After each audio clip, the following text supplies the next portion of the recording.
আমার কথা শোনার জন্য আপনাদের স্বাগতম। বন্ধুরা, দীর্ঘ 17 বছর পর দেশে একটি প্রতিযোগিতামূলক নির্বাচন অনুষ্ঠিত হতে যাচ্ছে।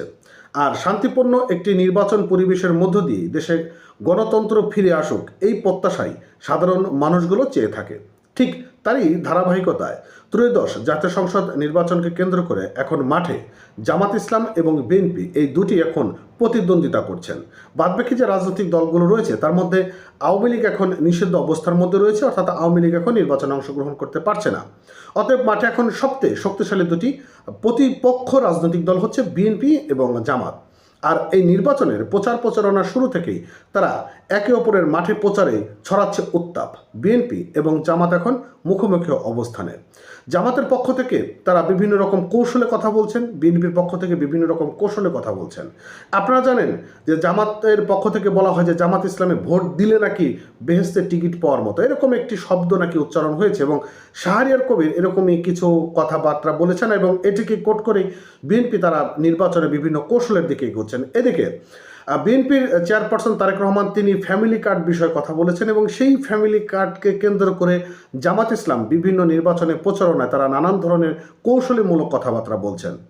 নির্বাচনের এই প্রচার প্রচারণার মধ্য দিয়ে আজকে আমি আপনাদেরকে একটা নিউজ প্রকাশ করব, সেটা হচ্ছে জামাত এবং বিএনপি মাঠে কি পরিমাণ উত্তপ্ত অবস্থা রয়েছেন এবং আগামী জাতীয় সংসদ নির্বাচনে তারা কি একজন অপরের কোটেশন দিচ্ছেন। চলুন আমরা একটু নিউজটা একটু জানার চেষ্টা করি প্রথম আলো পত্রিকা থেকে। বলছে প্রায় 17 বছর পর দেশে একটি প্রতিযোগিতামূলক নির্বাচন দিকে এগোচ্ছে।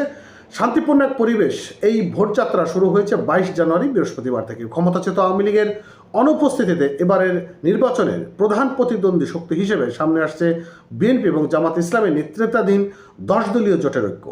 আর কিন্তু প্রচারের প্রথম দিন থেকে প্রধান দুটি প্রতিদ্বন্দ্বী দল বিএনপি এবং জামাত ইসলাম পরস্পর আক্রমণাত্মক মন্তব্য বা বক্তব্য দিচ্ছেন এবং সুনির্দিষ্ট বিষয় নিয়ে।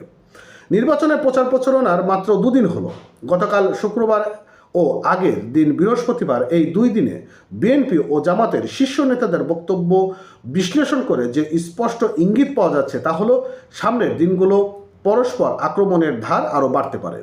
আর 2024 সালের 5 আগস্ট গণঅভ্যুত্থানের পর পরিবর্তিত রাজনৈতিক প্রেক্ষাপটের আগেই আঁচ করা হয়েছিল যে জাতীয় নির্বাচন ঘিরে বিএনপি ও জামাত পারস্পরিক বিরোধী শক্তি অবস্থানের দিকে যাবে।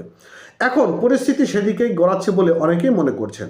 আর এরই লক্ষণীয় বিষয় হচ্ছে এবারে নির্বাচনে বিএনপির দিক থেকে জামাতের বিরুদ্ধে 1971 সালের মুক্তিযোদ্ধার দলটির ভূমিকা, ধর্মের অপব্যবহার করে মানুষের বিভ্রান্ত করা এবং ইলেকশন ইঞ্জিনিয়ারিং ষড়যন্ত্র করার অভিযোগগুলো সামনের দিকে আসছে।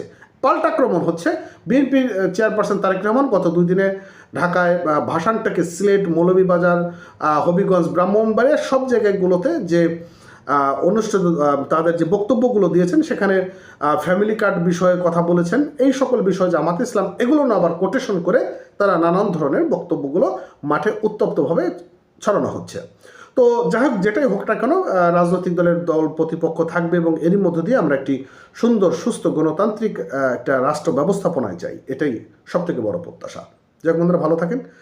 আর নতুন হয়ে থাকলে আমাদের চ্যানেলটা সাবস্ক্রাইব করে রাখবেন, পেজটা ফলো করে রাখবেন। ধন্যবাদ।